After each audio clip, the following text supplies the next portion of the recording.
ထုံလန်း meditation ဟာလူတိုင်းရဲ့ suffering ကိုတယောက်ရဲ့တယောက် suffering ကိုသိဖို့အတွက်ပါသူတို့တွေ suffer ဖြစ်နေတယ်အဲ့ဒါကြောင့်မလို့ပဲကျမတို့ suffer ဖြစ်တယ်ကျမတို့တွေပူလောင်ခံစားနေရတယ်အဲ့ဒါကြောင့်မလို့ပဲသူတို့တွေပူလောင်ခံစားနေရတယ်ဒီလိုနဲ့စစ်စစ်ဖြစ်ပြီးဆိုရင်ကျမတို့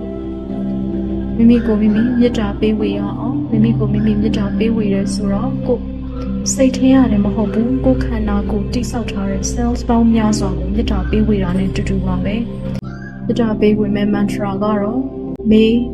I be happy May I be peaceful May I be free from suffering ငါဒီလေပျော်ရွှင်ခြင်းတရားခံစားနိုင်ပါစေငါဒီလေငြိမ်းချမ်းခြင်းတရားခံစားနိုင်ပါစေငါဒီလေဒုက္ခခတ်သိမ်းလွတ်ငြိမ်းပါစေကျမတို့ထုံလန်း meditation လေ့ကျင့်ပါမယ်ထုံလန်း meditation ရဲ့ပထမတစ်ပိုင်းကတော့ taking ဆိုတဲ့တစ်ပိုင်းဖြစ်ပါတယ် taking ဆိုတဲ့နေရာမှာ visualized meditation စိတ်ကူးပုံဖော်တဲ့ meditation ဖြစ်တာမို့မိမိရဲ့အရှိမ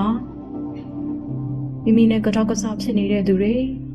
ယခုလက်ရှိမိမိနဲ့ရှမ်းဖြစ်နေတဲ့သူတွေခဏလောက်လေးမိမိစိတ်ဆိုးနေတဲ့သူတွေထိုသူတွေကိုထိုင်ပါစေဒီလိုချိန်မှာပဲကိုရှူလိုက်တဲ့လေဟာသူတို့စီမှာရှိတဲ့ဒေါသတွေမောဟတွေနာကျင်မှုတွေအားငယ်မှုတွေမကောင်းသော energy တွေအားလုံးဟာသူတို့စီကနေအမဲရောင်မှွေတမ်းဖြစ်ရောက်ရှိလာပြီကိုယ့်ရဲ့ခန္ဓာကိုယ်ရဲ့ကိုတဖြည်းဖြည်းဝင်လာတယ်ကိုရှူလိုက်တဲ့လေနဲ့တူတူကိုယ့်ရဲ့ခန္ဓာကိုယ်ရဲ့ကိုတဖြည်းဖြည်းဝင်လာပြီးကိုယ်နှလုံးသားမှာရှိတဲ့ကိုယ့်ရဲ့အတ္တဆိုတဲ့အရာတစ်ခုကိုသူတို့စီမှာဝင်လာတဲ့အမဲရောင်တွေကဖြိုခွင်းပေးသွားပါတယ်လေးထုတ်တိုင်းမှာ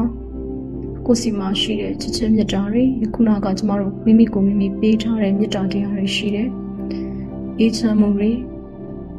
ပြေဝမှုတွေဒါတွေအားလုံးကိုကိုယ်ရှိမှရှိတဲ့သူတွေရရှိသွားတယ်